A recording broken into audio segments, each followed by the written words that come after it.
ഒരു പ്രമുഖ വ്യവസായിയുടെ ഓഫീസിൽ ഫ്രെയിം ചെയ്ത് സൂക്ഷിച്ചിരിക്കുന്ന വാചകങ്ങൾ അദ്ദേഹത്തിൻ്റെ അടുക്കലെത്തുന്നവർ ശ്രദ്ധിക്കുന്നത് പതിവാണ്. ജീവിതത്തിൽ ദുഃഖിതരും നിരാശരും പരാജിതരുമായി വരുന്നവരെ ഈ വാക്കുകൾ ചൂണ്ടിക്കാണിക്കുക അദ്ദേഹത്തിൻ്റെ സ്വഭാവമായിരുന്നു. 1831 ബിസിനസ്സിൽ പരാജയപ്പെട്ടു. 1832 നിയമസഭാ തിരഞ്ഞെടുപ്പിൽ പരാജയം. 1833 വീണ്ടും ബിസിനസ്സിൽ പരാജയം.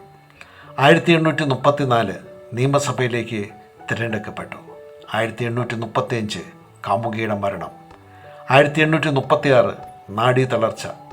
1838 സ്പീക്കർ തിരഞ്ഞെടുപ്പിൽ തോറ്റു. 1840 ഇലക്ടറൽ സ്ഥാനത്തേക്കുള്ള മത്സരത്തിൽ ദയനീയ പരാജയം.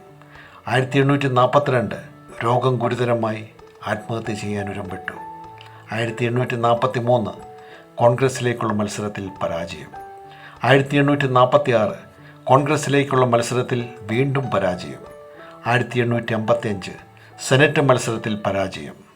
1856 വൈസ് പ്രസിഡന്റ് സ്ഥാനത്തേക്കുള്ള മത്സരത്തിൽ പരാജയം. 1858 സെനറ്റിലേക്കുള്ള മത്സരത്തിൽ വീണ്ടും പരാജയം.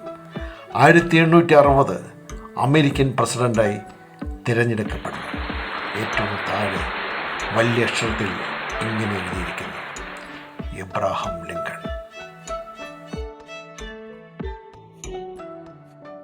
വിജയിയാകാൻ ആഗ്രഹിക്കുമ്പോൾ ലക്ഷ്യത്തെക്കുറിച്ചുള്ള ബോധ്യവും പരിശ്രമവും ഉത്സാഹവും ഉണ്ടായാൽ മാത്രമേ അതിൻ്റെ ഗൗരവം നമ്മെ ഭരിക്കുകയുള്ളൂ.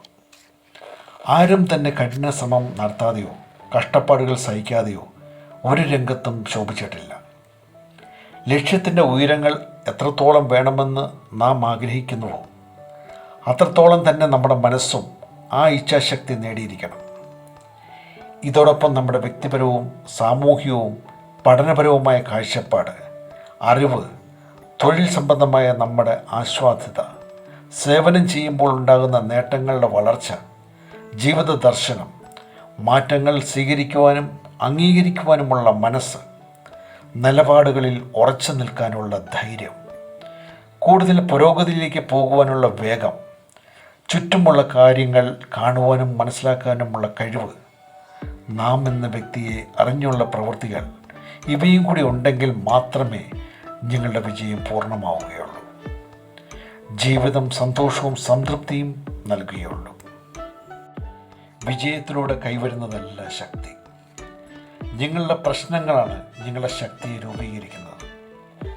ജീവിതത്തിലെ ഏറ്റവും വിഷമകരമായ ഘട്ടങ്ങളിൽ സ്വയം അടിയറവ് പറയില്ലെന്ന് നിങ്ങൾ തീരുമാനിച്ചാൽ അതാണ് ശക്തി. മഹാത്മാഗാന്ധി.